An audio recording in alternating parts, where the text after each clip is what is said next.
Now, as soon as we start making this claim, we start talking about Jesus in the culture, you are going to get obstacles. You are going to get objections get thrown right up at you. And so what I want to do first is remove 4 particular obstacles, 4 common objections you hear to this, and then show you how we would go about making our argument that Jesus is the only way.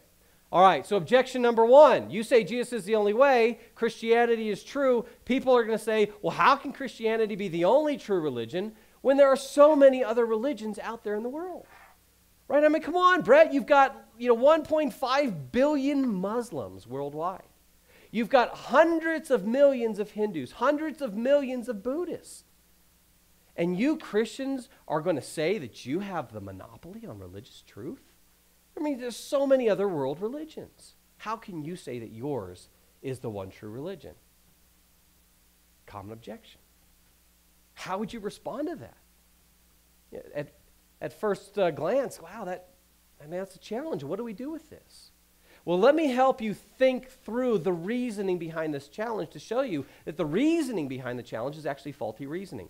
So let me take you back to kindergarten math, okay? You are now a student in kindergarten math, and your teacher, okay, Mr. Crabapple, is teaching you some basic mathematics. And so Mr. Crabapple writes up on the board, 2 plus 2 equals blank.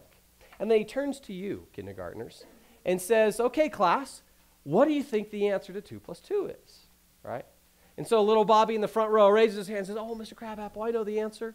Right, the answer is 4. So Mr. Crabapple writes that up. But little Susie says, no, Bobby's wrong. The answer is 5. So Mr. Crabapple writes that possible answer up. And then someone else says, no, the answer is 7. The answer is 3. And he starts writing up all these possible answers to the equation 2 plus 2. Right? Now, what would a good math teacher do? Well, Mr. Crabapple would probably look at the class and he would affirm all of their answers. And he would say, look at all the possible answers to 2 plus 2. Students, we could never claim to know the right answer because look at all the possible answers. Now, would a good math teacher do that? No, we'd fire that math teacher, right? A good math teacher would say, look at all the possible answers. These are certainly possible answers. And then he would make his argument why 2 plus 2 equals 4, why there's one exclusive answer to that equation, right? And of course, to say just because there are many possible answers eliminates the possibility of one true answer is faulty reasoning. And so, in the same way, the person who's objecting, saying, look at all the religions in the world, they're pointing to a fact about the world. Do we disagree with the fact that there are many religions in this world? Of course not. We don't disagree with that. I agree with that fact. There are many religions in the world. Many people believe different things than Christians. Now, they move from that fact to a conclusion.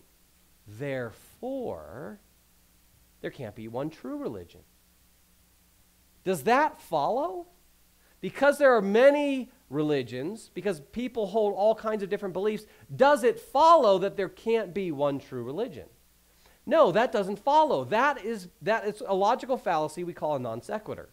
A non sequitur is when your conclusion does not follow from the statement or the fact or the argument. Right? It's a non sequitur.